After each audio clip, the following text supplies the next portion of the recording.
Our guest is Ngari Gituku. He's been the private secretary to the retired president Mwai Kibaki. He joins us now to tell us about that side of the president. What was President Mwai Kibaki doing since 2013 when he left State House and went into retirement? Ngari, thank you very much for joining us. Welcome to the Situation Room. Thank you very much.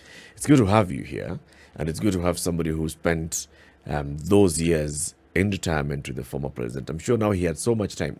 The thing that we were saying earlier is you have spent your adult life in public service, 50 plus years. Every day you're either thinking economy, you're the minister for finance, you're the vice president, you're the minister for health, you're opposition leader, you are president, you are running the country. And then one day you hand over the sword. The man moves from behind you, goes to behind the new president, and you go back to State House to pack up your bags and go into retirement. I mean, it must have been something, and you'll tell us all these stories we hope to hear. We were told by the president via presidential proclamation on Friday that our former president has rested. And then that announcement, of course, ushered us into this period of national mourning and preparation for the funeral service on Friday and the burial on Saturday. What were the last moments of former President Mwai Kibaki? The president was unwell, yes, and it's nothing really big deal to be unwell because we all, at one point or other, fall sick. Yep.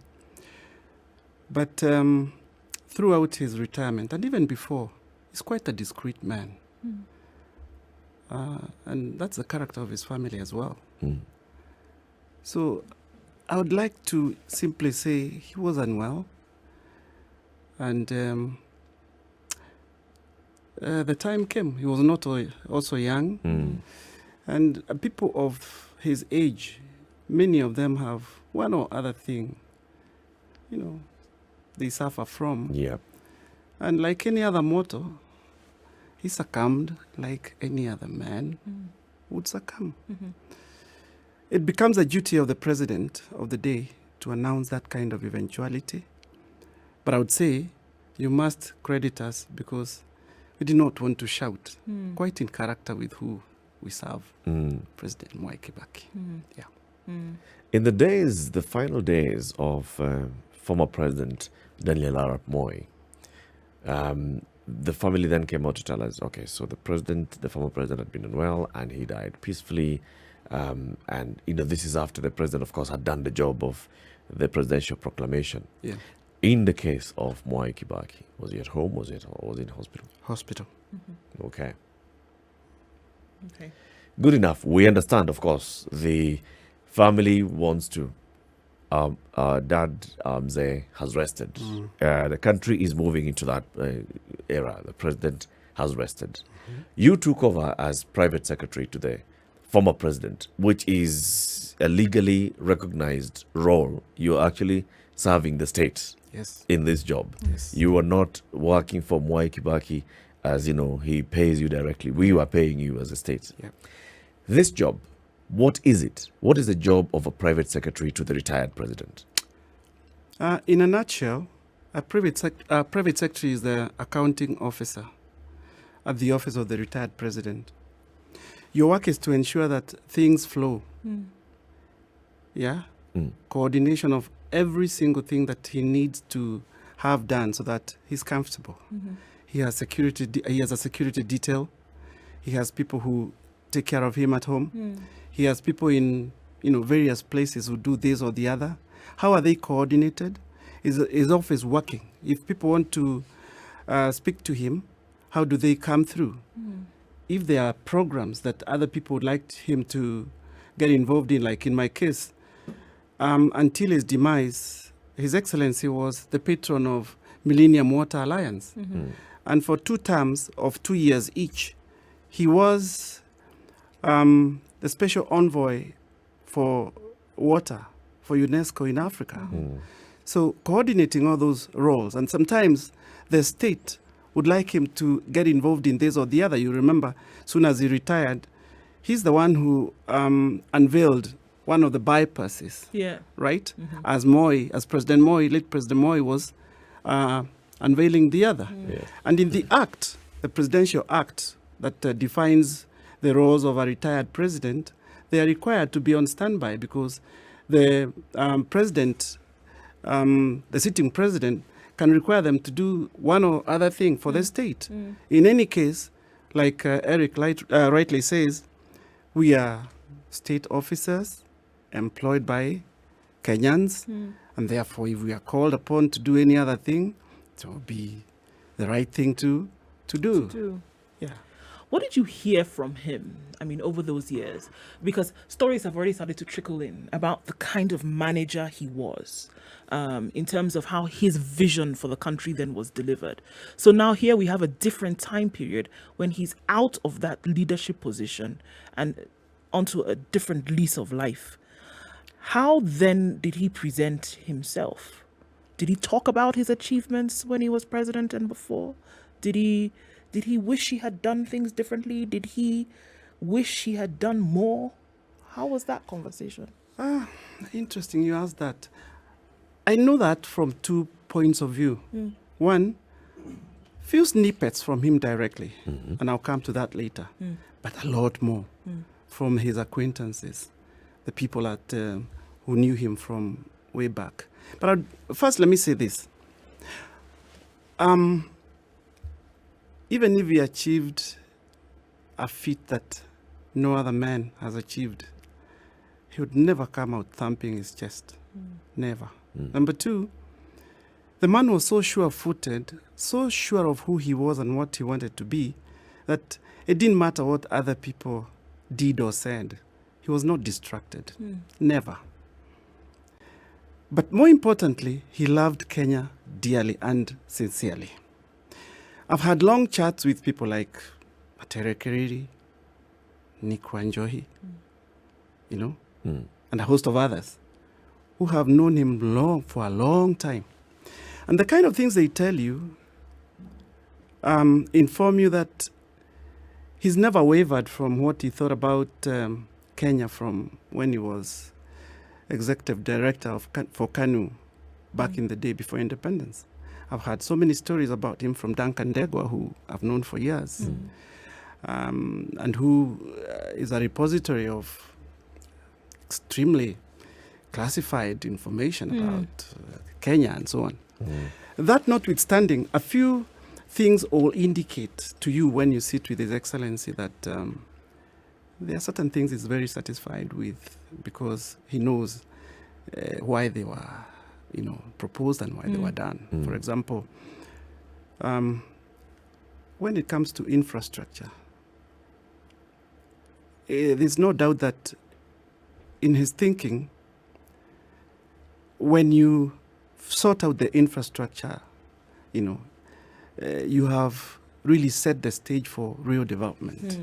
And that's why roads to him, telecommunications, ICT, setting the backbones was extremely crucial for him, because then you have the scaffolding which will help you to erect your programs and get people to do things around that infrastructure, that critical infrastructure, so that they may grow economically. They may, you may ease their hopes and desires to achieve certain things that they always wanted to achieve at a personal level or corporate level. Yeah. We recently had a conversation with Matere Keriri, the former State House Comptroller, and he said he was the campaign manager for Mwai Kibaki in 2002 when the president was now coming to take office. And he told us, according to Mwai Kibaki, he was coming back to start from where he had stopped as finance minister in 1982. He felt that the economy since 1982, when he was last finance minister, had just basically gone haywire, left, right, and center. Did you get a sense that that is what he felt that he had needed to do? And did he feel that the 10 years was enough to cover for those many lost 20 years? Let's take a view of his tenure as finance minister. It is during his time when JKIA was built. Moi Airport in Mombasa was built. Nyali Bridge in Mombasa was built. Mtwapa Bridge was built. The same story of infrastructure, but back then it was the Japanese doing it. By the time he was becoming president, the Chinese had taken over what Japanese used to do earlier. Yeah. Right? And you can see the same trajectory is the same that he went with. But most importantly for me, if you look at some elements of Session of Paper Number 10 of 1965 and all other blueprints that guided Kenya's development, there's a thread that connects them, you know. And you are right to say that he came to fulfill a dream that he had earlier, meaning if he had a free hand, he'd have done some of the things that happened when he became president way much earlier. Yeah. Okay. What was his demeanor like after leaving the presidency? I saw nothing really new that contradicted what he was when he was president. And I want to believe that even before he became president, the same demeanor that he carried when he was president and after retirement was consistent. Let me say this. My boss was magisterial, the way he presented himself.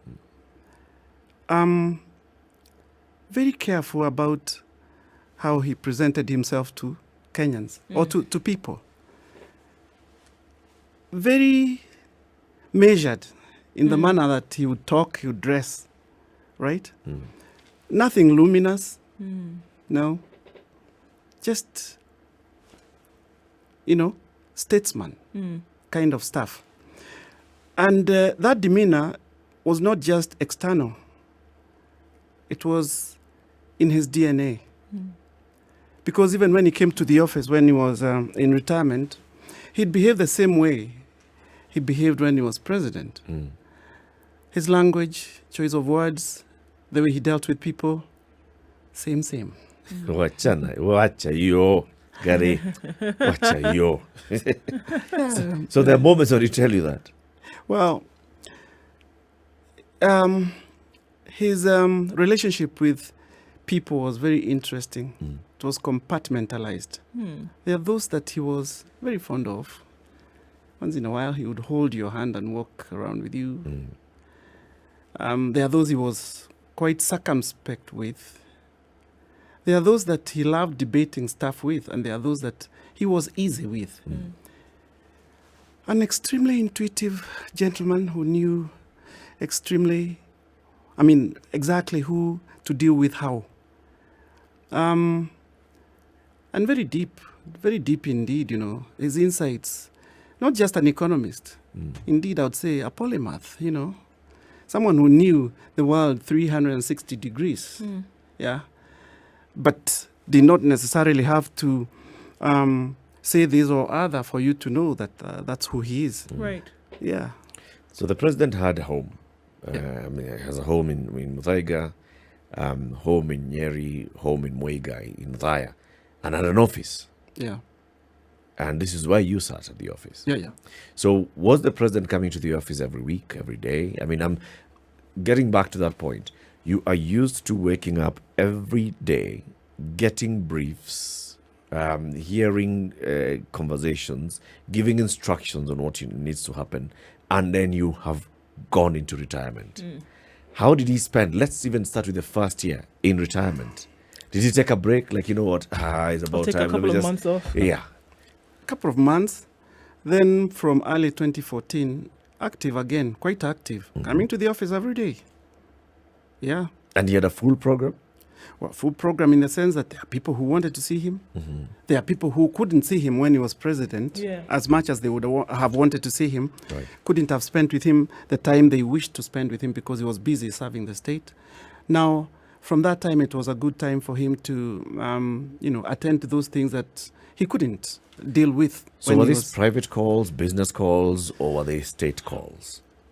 It's a mix of all. It's a mix of all, because there are those who were his acquaintances earlier. They knew that he needed time to attend to state matters. So catch-up time became, easier to make. Yeah. There are those who, had a history with him, and here he is now. We can see him much more often in a more relaxed environment, that sort of thing. Old friends who gave him space to indeed do what they knew he couldn't do if they pestered him every time, nagging him for this and the other when he was busy serving all Kenyans. Yeah. One of his friends, known to many Kenyans and even to this studio, told me once, the man was always faithful to what he wanted Kenya to become.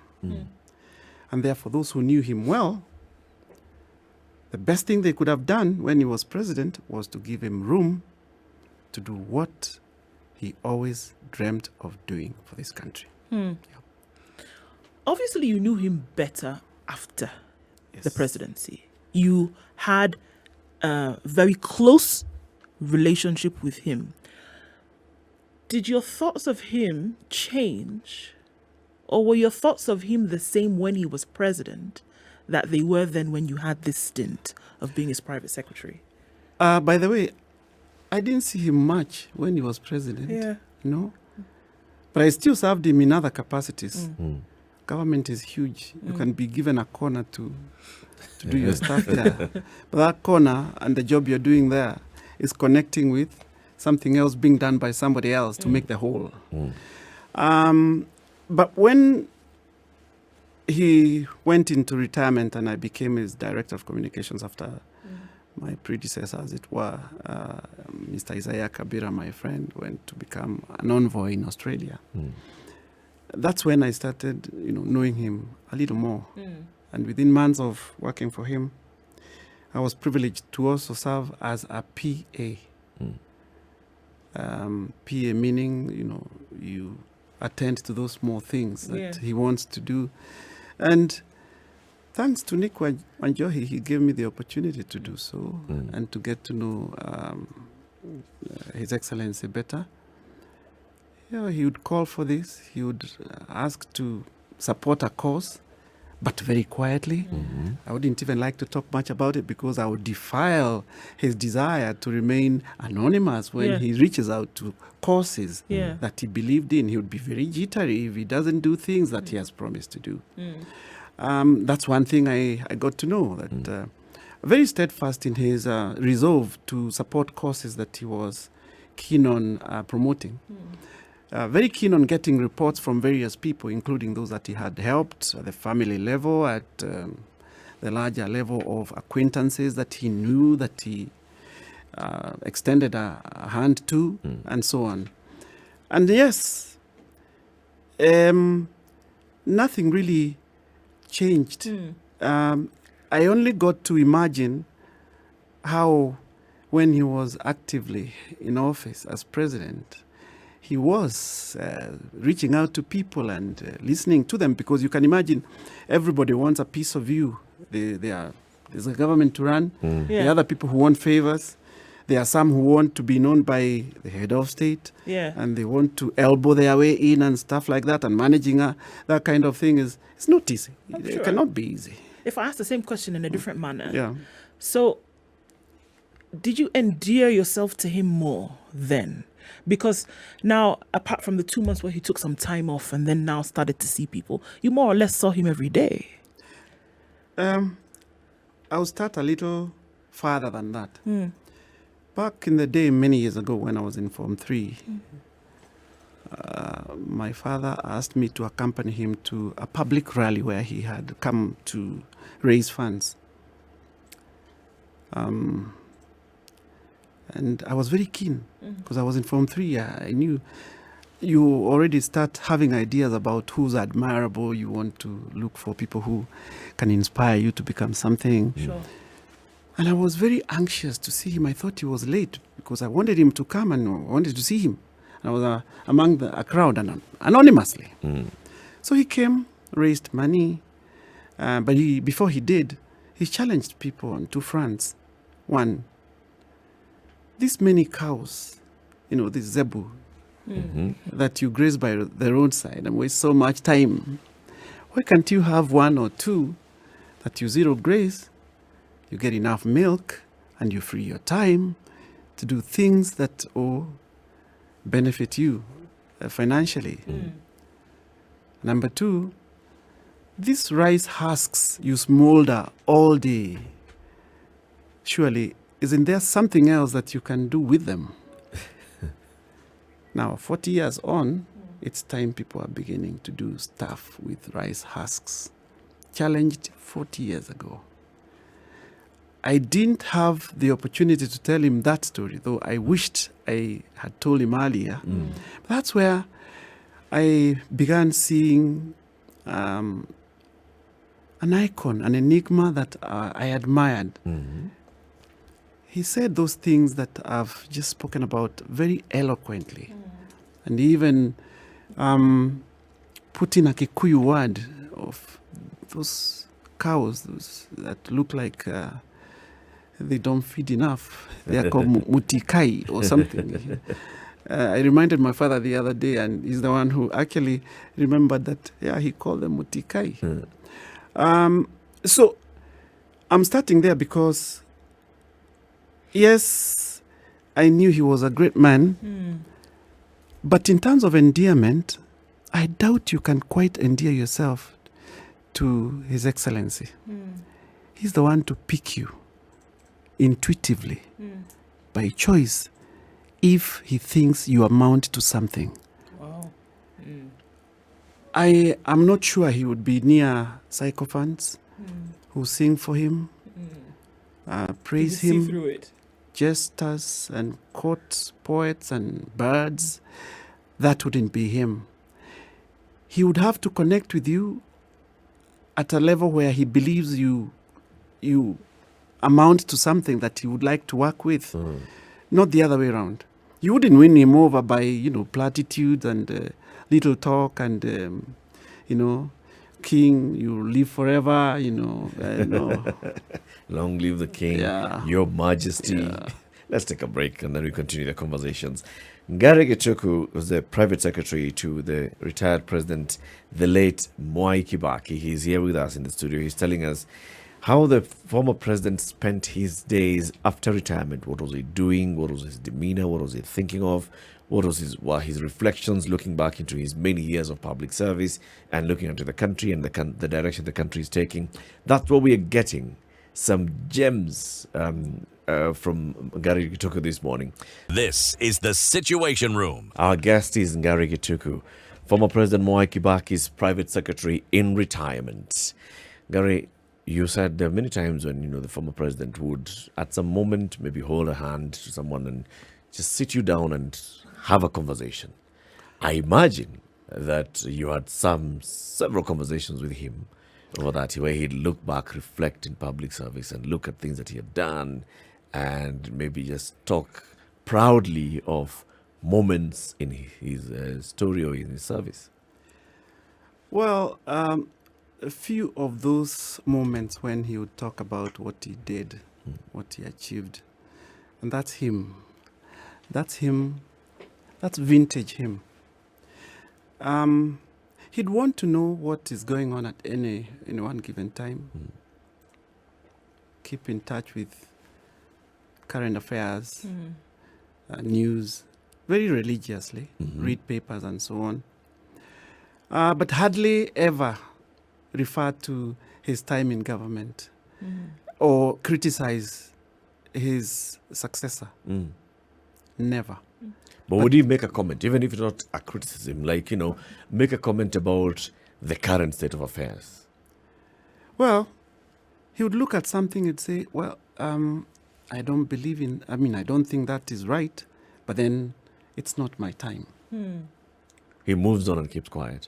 When you're giving him the brief, so there is politics. Now we're going into an election again in 2017, and then there's the Supreme Court has ordered a re-election, and you're giving the former president a brief and telling him, now, Supreme Court has said, back to the election. What was his reaction? He'll be the one taking note from watching news, reading papers, but keeping very silent about it, very stoic, keeping it to himself, never commenting on what other people are doing. Not a thing. Not a thing. Not the because- direction of the economy. yeah. Not the Kenyans are really complaining about the high The cost thing of that he borrowing. lived and breathed for He- the last 40 years. He The will economy not. of the nation. He will not occupy that space. He will Why do you not. think that was? Because I mean, we never really heard him lash out ever, and even when he did break through that, it was what would be maybe a whisper from other people, right? So if he saw things going wrong over something that he literally had to try and build through the hands of many people, whether it was at the time that he was minister or the time that he was president. Why do you think he kept silent in that manner? It was not for lack of what to say, or was that just how he was, that he would keep it to himself, even if he felt negatively about it? To begin with, I imagine, not know, that he must have listened to the sound of silence when he was very young. And he believed in the philosophy of the sound of silence. May I say this? To my boss, silence was communication. When he kept silent, those who knew him well knew that he was communicating a message. When he didn't say anything and simply looked stoic, he was communicating his wishes, his desires, his position. But in terms of this banter where you are discussing so-and-so has not performed this and it's not in his purview, Yeah. never. Perhaps at a very private moment with his family members when he's probably setting direction on some matter or other, Yeah. but not in public affairs. No, At all. no. When he was in office, when he was president, he reached out to the former president, Daniel Arap Moi, and had conversations. Did the current president reach out to former President Kibaki? They have a long relationship, very long, and very personal. So they don't make it public when they meet and they convey messages of I know you, you know me. Those were never official because you know the relationship. He worked for the father. He knew this young man from when he was in school or before he was in school, right from when he was born. So that was a bond that you couldn't probably redefine. It had defined itself. So it was in the inner circles now. That one is like close family bond. Close and private. But they had conversations. Oh, yeah. Do you think they were discussing state matters, or do you think they were just discussing, hey, na umekuwa na umvi sasa, hey, young man, huru. I imagine it's anything from, do you remember this? Yes. Hey, do you know this? That I think you should know.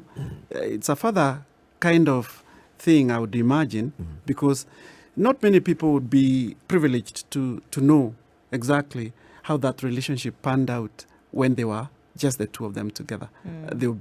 Somebody will be lying to you. They were not strangers. They've never been strangers. No. We often saw, from former president, late Arap Moi, is that folks would go to his home, be it politicians, sat around him, sought counsel. He would give his opinion on who he thought would be, possible flag bearer, etc., etc. Obviously, you say that former President Mwai Kibaki was tight-lipped about many things. Did he often get this surrounding? Did people come to him to have visits, to get his insights on what was happening in the country, be it politically or otherwise? He had his share of friends who would also visit him privately and who would have private discussions with him. He has family, which he treats in a very special manner, quiet, nothing to be displayed to the public. But more importantly, I would say, in terms of giving counsel publicly, I've not seen many people whose genius manifests in asking questions instead of giving answers. So you go with a problem to him, and instead of him prescribing for you the answer, he'd ask you a question. And many have confessed that some of the questions he has asked have made them feel in the first place, why did I come to? Perforated completely because, I'll give you an example. There's a time, I think we were caught flat-footed at some point, or I was, not we. I was writing something for him, which he was going to read at Starehe, which was very close to his heart. And he told me a few things about it and how the late Tom Boyer left him to continue as patron and stuff. That one day, I remember him asking me, who did you refer to as so-and-so? We won't mention names here, because I had called someone a doctor somebody, honorary doctorate. My boss had about 8, 7.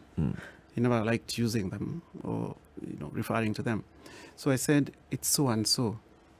I remember him telling me, write his name the way we know it. And then he asked me, we are going to talk to young people. From what is known about him, how can he inspire them? I gave 2 examples, and I was told, go and write those. When I came back and I gave him the notes, he only went to those 2 places. Have you removed the doctor? And have you written those 2 examples? And he was fine. Many a time, he just, he asked you a question so that you provide an answer. Another time, he gave us members of staff a goat, or rather 2 goats. We had a party. We had a get-together at his office. So I went in to say hi to him, and he asked, what is the sitting arrangement? I said, some of us will be here, some people will be at this corner, others will be at the other corner. That's how the space had been arranged. So some staff members out there, probably the senior ones.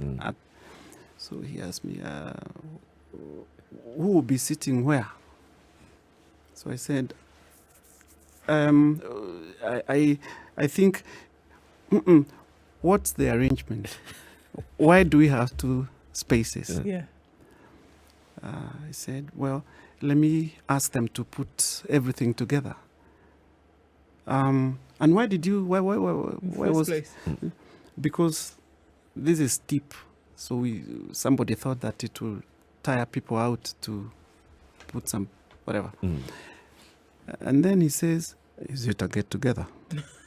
Because, if people are sitting separately and you still call it a get-together. So it's such questions that make you feel, in the first place, what were we thinking? So the answer was often in the question. Yes. Yeah. That's interesting, because then there are many questions that come from Kenyans and say, it would be really nice to have snippets into his mind. Were you ever in his presence? And perchance, did he ever speak about certain incidences in the country that took place that essentially rocked things? One of them being post-election violence, 2007, 2008. Were you ever with him where he may have mentioned what he really felt about what happened at that time? To be honest, no. But from the reading of his interpretation of things, that sort of artificial armageddon that was 2007 debacle, he would never wish to have such a thing happen. That I know, and I can say with confidence. It would sadden him a lot to have imagined such a thing, and probably to even talk about it because of the pain he would feel about how that kind of turn of events would, do to Kenyans who don't deserve it. All I want to say is I do not have his insights on that particular, but from looking at what I now know about him, it would sadden him a great deal to get us involved or associated with this kind of thing. And, again, another incident or some things that happened, in rapid succession. When he started out as president, he talked about, that speech, that famous speech, when he talked about his resolve to fight corruption.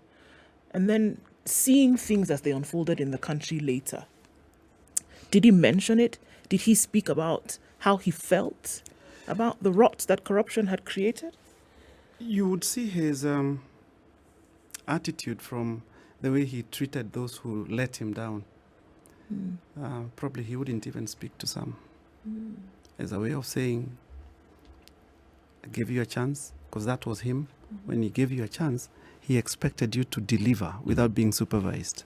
And that's why, on the whole, the mix of the people who served him, if you look at their credentials, it is what they were and what skills they had that was important to him, not other extraneous matters that did not really matter.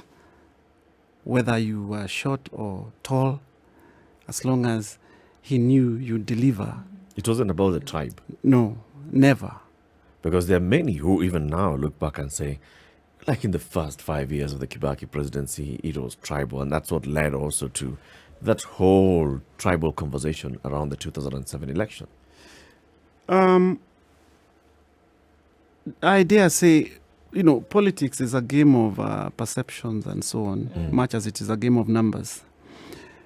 When the hyena wants to eat its young, it will first condemn them as looking like goats or smelling like sheep, so that it consumes them. The same way, when you want to persecute a dog, you call it you give it a bad name, you hang it upside down and you hack it. The deployment of language and propaganda in political speak is what really determines the perceptions that people end up having.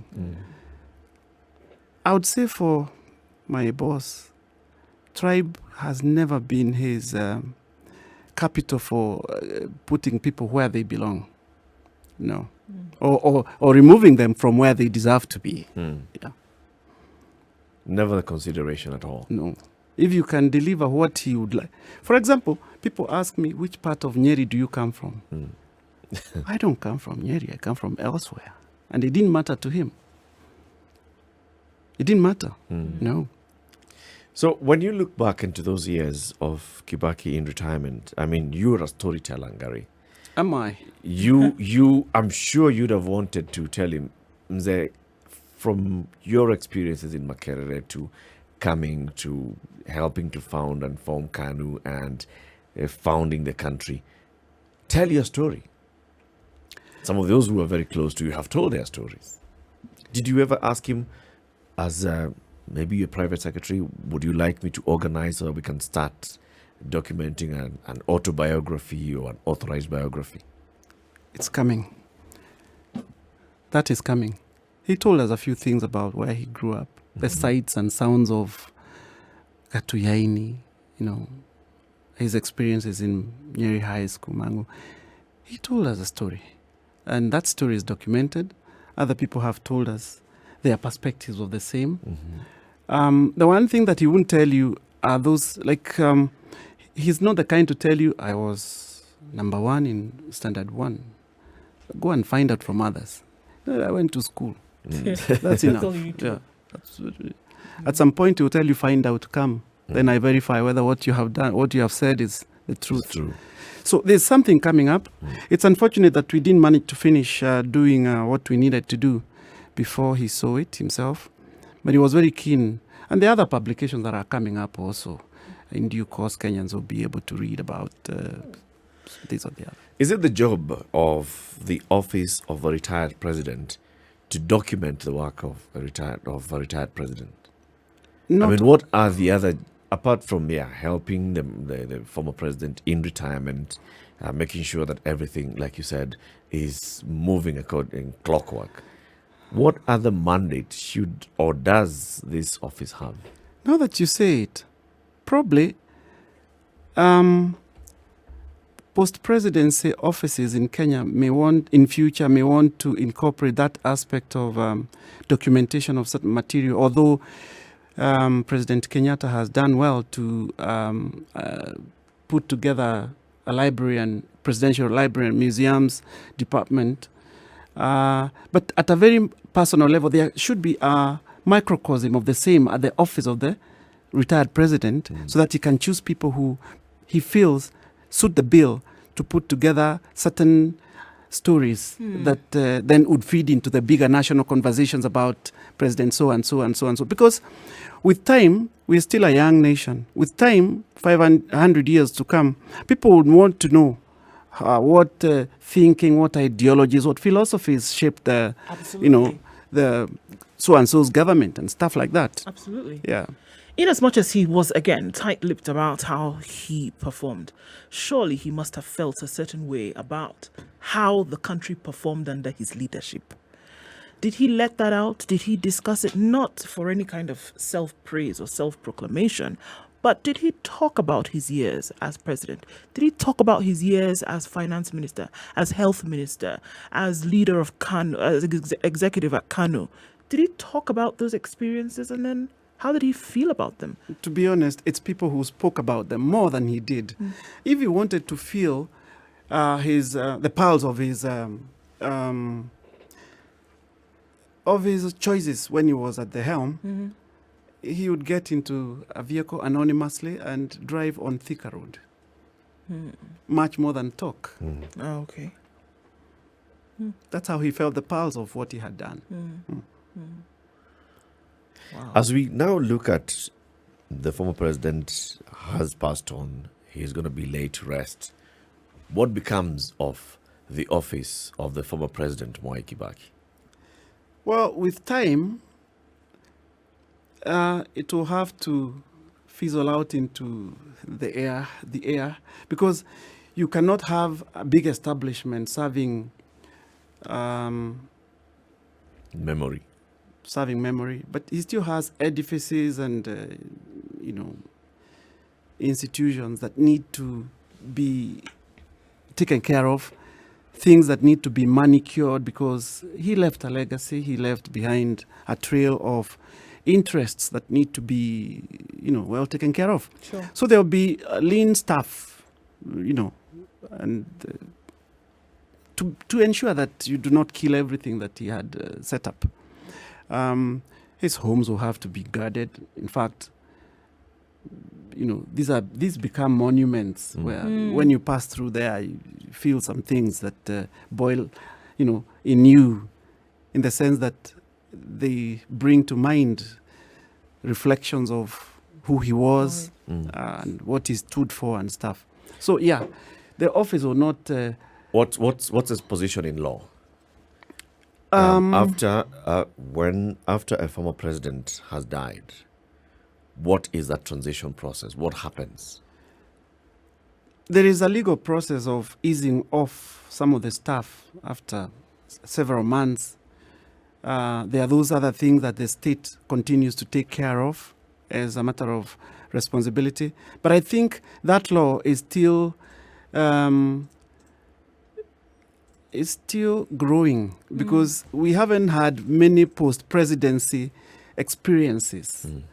And especially because, President Moi is the first one to leave office. Yes. And leave it to another person who imagined that there should be continuity. You can imagine the current situation where we have a very young president who,